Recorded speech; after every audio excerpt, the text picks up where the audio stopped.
Chapter 8. The Rock of Revelation. During the spring of 1904, John Widtsoe followed the Smoot hearings from afar.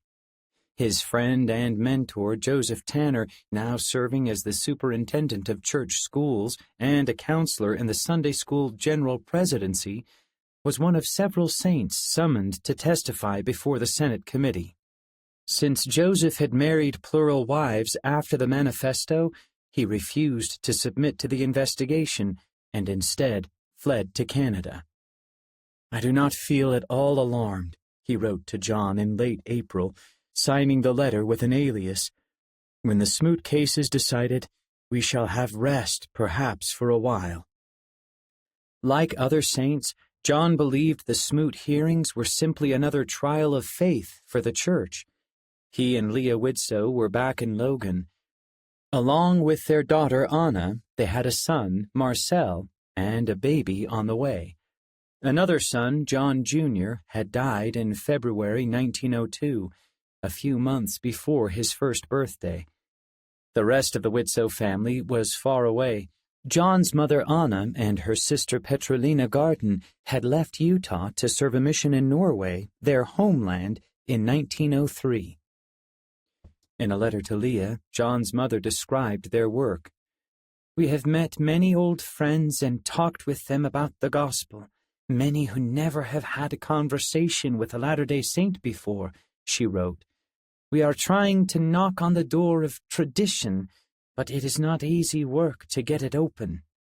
John's younger brother Osborne, meanwhile, had recently completed a mission in Tahiti and was now studying English literature at Harvard.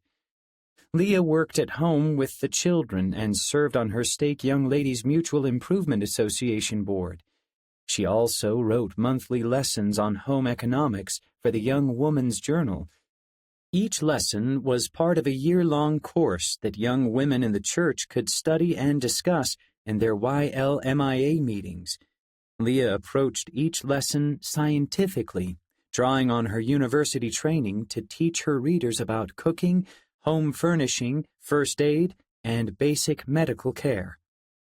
John taught chemistry at the agricultural college, ran the school's experiment station, and studied ways to improve farming in Utah's dry climate. His work took him to rural towns all around the state as he taught farmers how to use science to raise better crops. He also served as president of his ward Young Men's MIA, and as a member of the Stake Sunday School Board. Like Leah, he wrote regularly for the church magazines. John had sympathy for young saints who struggled, as he once did, to reconcile gospel knowledge with secular learning. More and more people were embracing the idea that science and religion were at odds with each other. Yet John believed that science and religion were both sources of divine, eternal principles and could be reconciled. Recently, he had begun publishing a series of articles called Joseph Smith as Scientist and the Improvement Era, the official magazine of the YMMIA. Each article explained how the restored gospel anticipated some major discovery of modern science. In his article, Geological Time, for instance, John explained how passages from the Book of Abraham accommodated scientific views that the earth was much older than the 6,000 years some biblical scholars estimated. In another article, he identified parallels between aspects of the controversial theory of evolution and the doctrine of eternal progression. The series was a success. President Joseph F. Smith, who served as editor of the Improvement Era, sent a personal letter praising the series. His only regret was that he could not pay John for the work. "Like some of the rest of us," he wrote, "you will, for the present at least, have to accept your pay in the knowledge that you have done good work for the benefit of the boys and girls of Zion."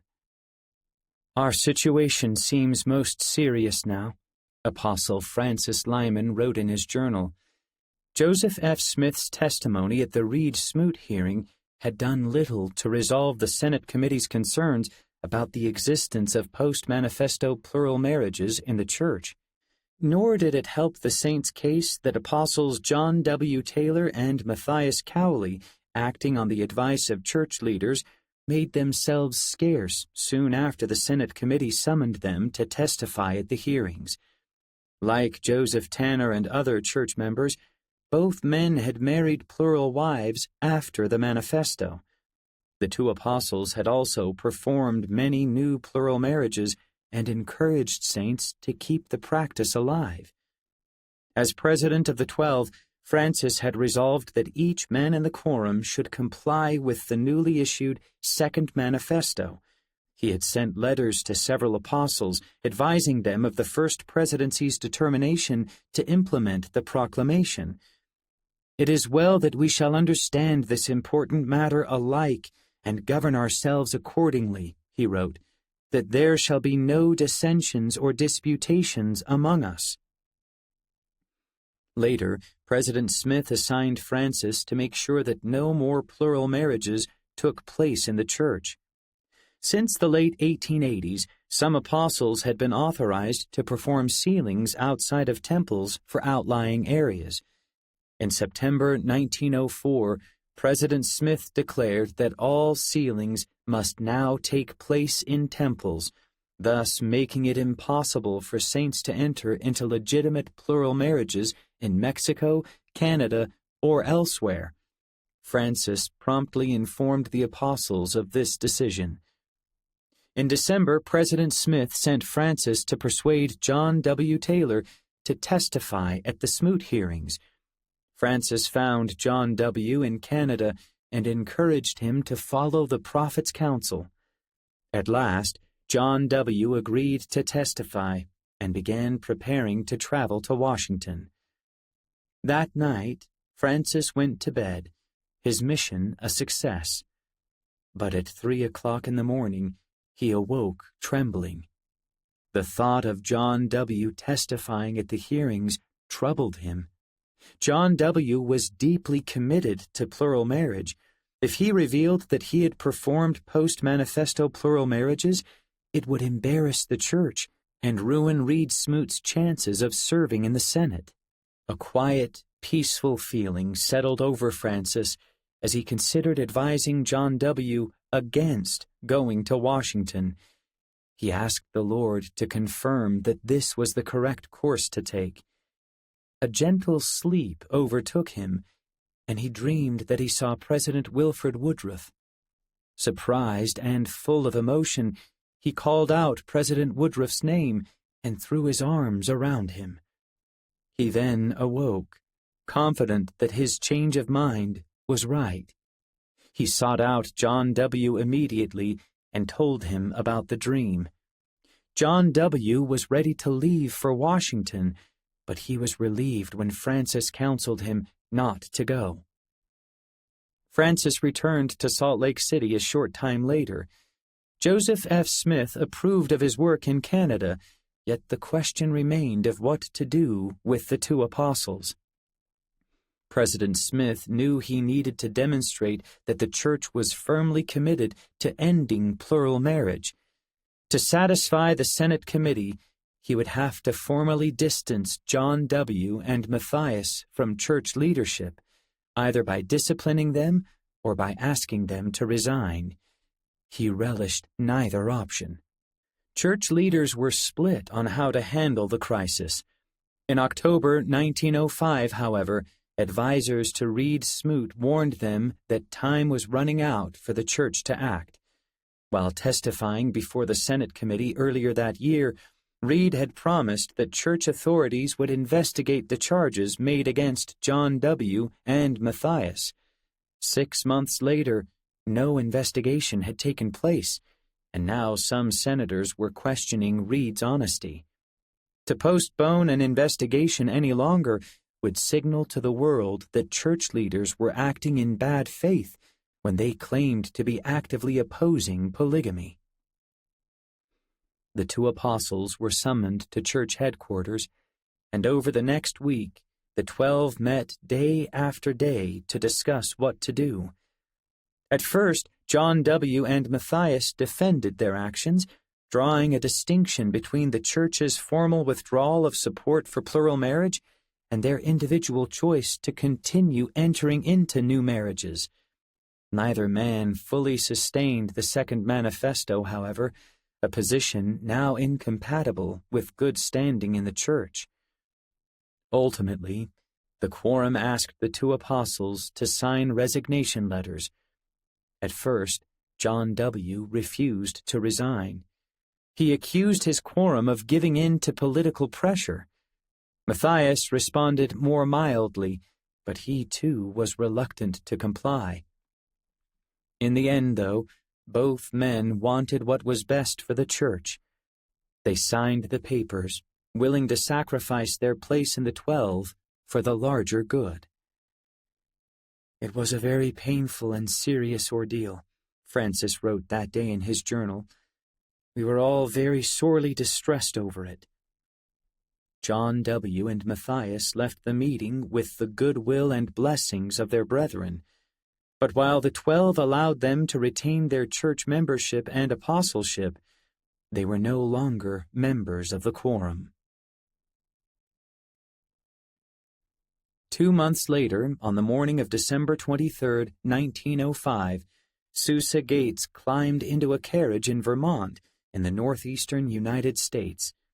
The prophet Joseph Smith had been born exactly 100 years earlier on a farm about 3 miles to the east, in the tiny village of Sharon.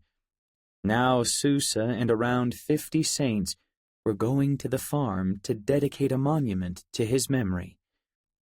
Leading the group was President Joseph F. Smith. With the Smoot hearings still in progress, he remained under the constant scrutiny of government officials and newspaper reporters. Earlier that year, the Salt Lake Tribune had published his testimony at the Smoot hearings alongside editorials casting doubt on his prophetic call and personal integrity. Joseph F. Smith has publicly denied that he receives revelations or ever has received revelation from God to guide the Mormon Church, read one editorial. How far ought the Mormons to follow that kind of leader? The editorials left some saints confused and full of questions. As Joseph Smith's nephew, Joseph F. Smith had personal reasons for coming to Vermont. Yet the dedication would also give him another opportunity to speak publicly about the Church and testify of the divine work of the restoration.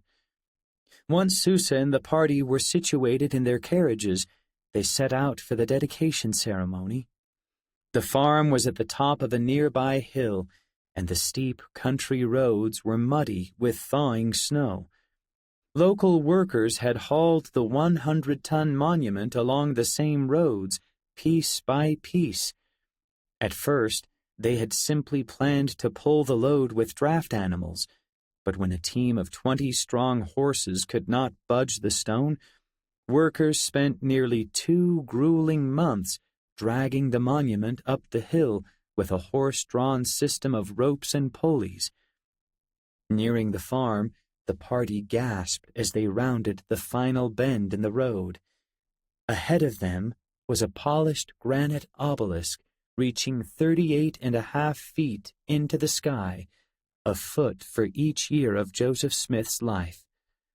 Beneath the obelisk was a large pedestal with an inscription bearing testimony of the prophet's sacred mission. The words of James chapter 1 verse 5, the scripture that had inspired him to seek revelation from God, graced the top of the pedestal. Junius Wells, the monument's designer, met the party at a cottage built on the foundation of the site where Joseph Smith was born. Upon entering the house, Susa admired the flat, gray hearthstone which the builders had preserved from the original home.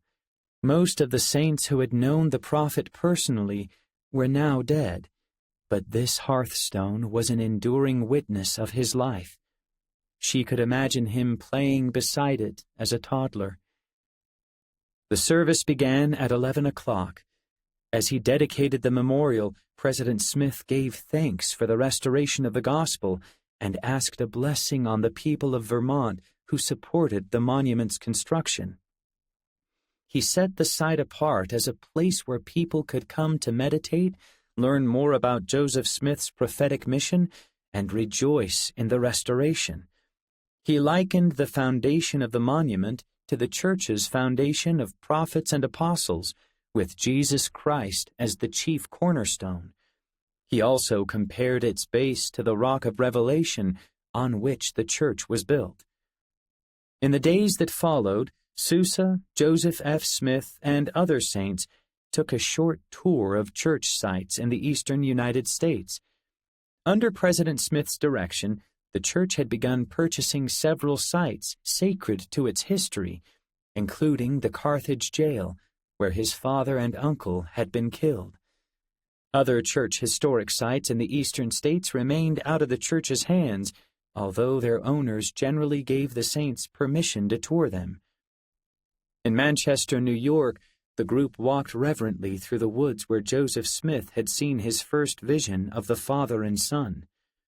During the prophet's life, he and other saints had occasionally testified publicly of his vision, but in the decades after Joseph's death, Orson Pratt and fellow church leaders had emphasized its central role in the restoration of the gospel.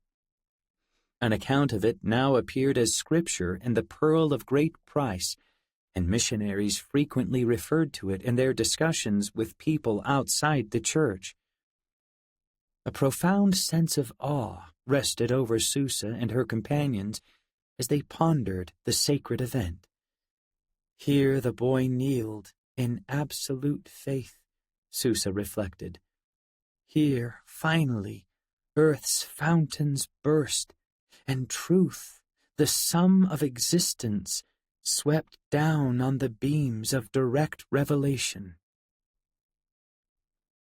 Later, as they headed back to Utah, President Smith led a small testimony meeting aboard the train. "'Tis not I, nor any man, not even the prophet Joseph Smith, who stands at the head of this work, directing and leading it," he told them. "It is God, through His Son, Jesus Christ." The message stirred Susa, and she was awed by the love of the Savior for God's children. "Men are men, and therefore weak," she noted, "but Jesus Christ was Lord of all the world." While the saints celebrated the dedication of the Joseph Smith Memorial, Anna Widtsoe and Petrolina Garten were still in Norway, preaching the gospel. More than 2 years had passed since the sisters left Utah. Their mission call had been unexpected, but not unwelcome. They had both been eager to return to their homeland to share their faith in the restored gospel with relatives and friends. Anton Skanke, one of the missionaries who taught Anna the gospel in the 1880s, was president of the Scandinavian mission when the sisters arrived in July 1903. He assigned them to work in the area of Trondheim, Norway, where Anna had lived when she joined the church. From there, the sisters took a boat to their home village, Titran, on a large island off Norway's west coast. Anna was apprehensive when she arrived on the island. 20 years earlier, people in Titran had turned their backs on her for joining the church. Would they accept her and her religion now? Word quickly spread that the sisters had returned as Latter-day Saint missionaries. At first, no one, friend or family, would give them a place to stay. Anna and Petrolina persisted, and eventually some people opened their doors. One day the sisters visited their uncle Jonas Havig and his family. Everyone seemed guarded, ready to debate the sisters about their beliefs. Anna and Petrolina avoided the topic of religion, and the first night ended without conflict. But the next morning, after breakfast, their cousin Marie began asking the sisters difficult questions about the gospel, trying to provoke an argument. "Marie," Anna said, "I was determined not to speak to you about religion, but now you'll listen to what I have to say.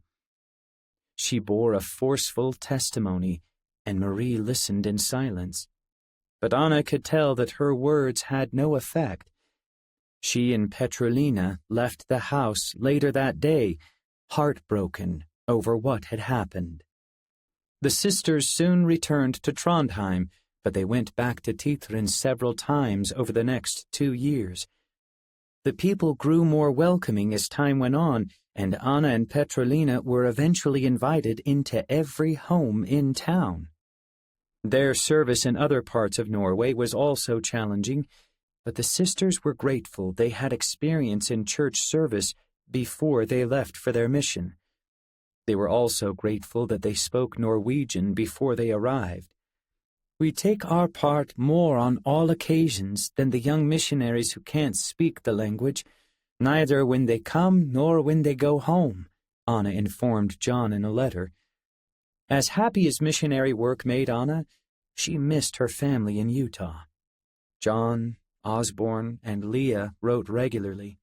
In the summer of 1905, John reported that he lost his job at the agricultural college when the school administration ousted him and 2 other faithful church members from the faculty. Brigham Young University, the new name for Brigham Young Academy in Provo, immediately hired him to run its chemistry department.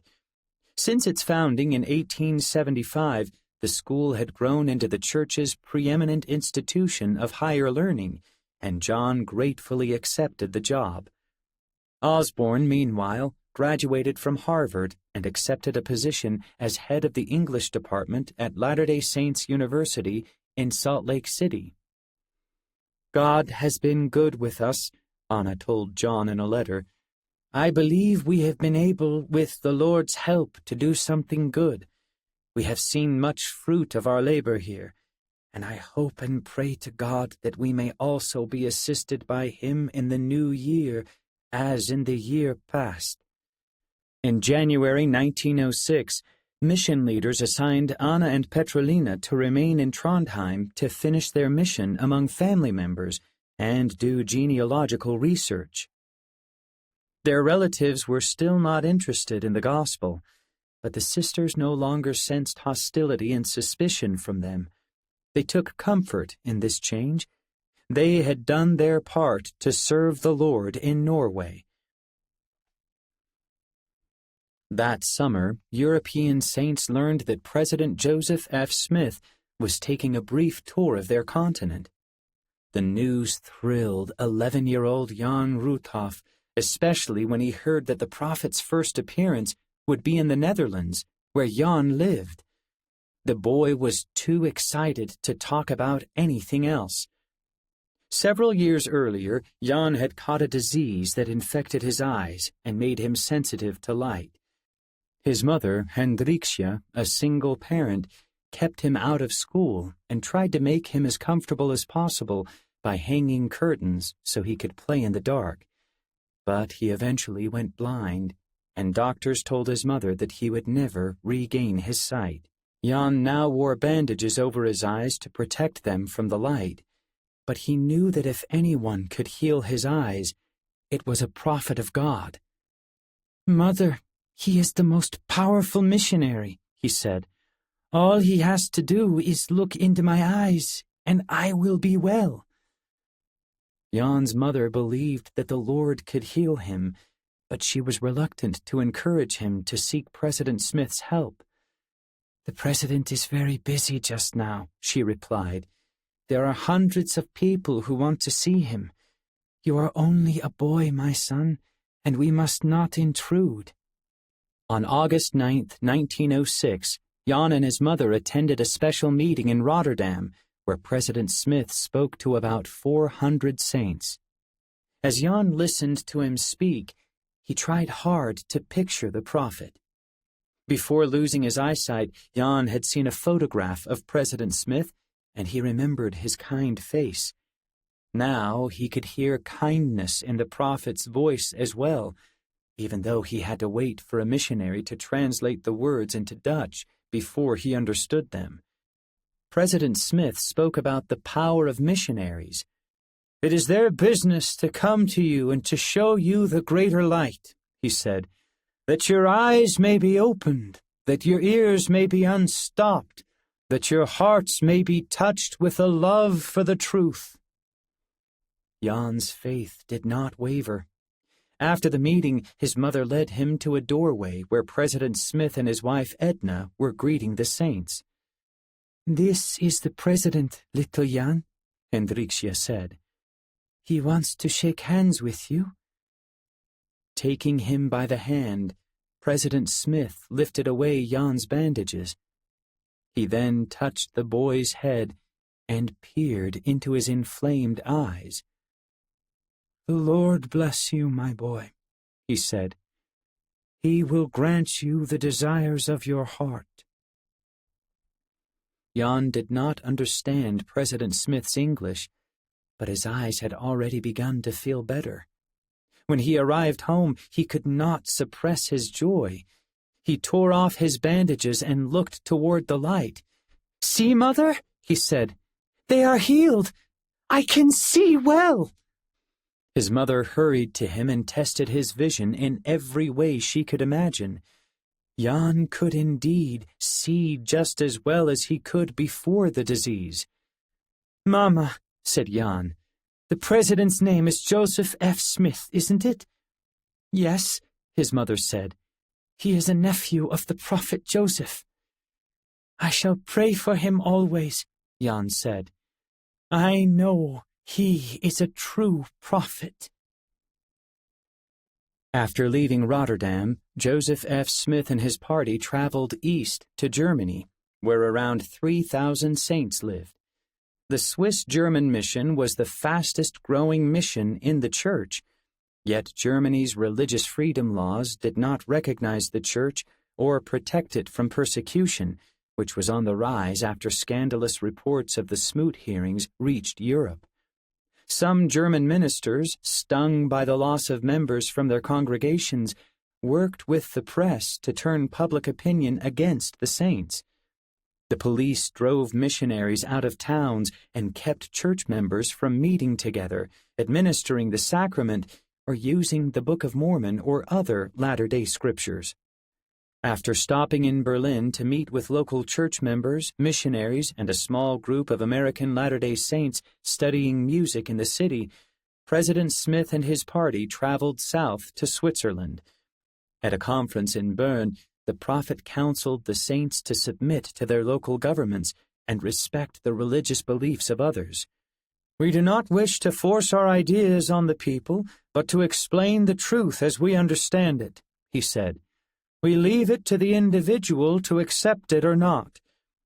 He taught that the message of the restored gospel was peace and freedom.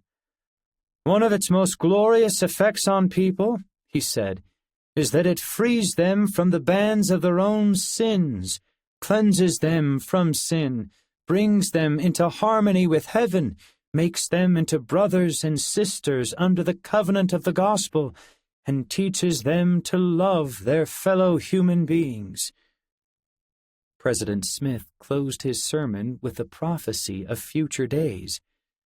"The time will still come, maybe not in my days or even in the next generation, when temples of God that are dedicated to the holy ordinances of the gospel will be established in diverse countries of the earth. For this gospel must be spread across the whole world," he declared, "until the knowledge of God covers the earth like the waters cover the great deep."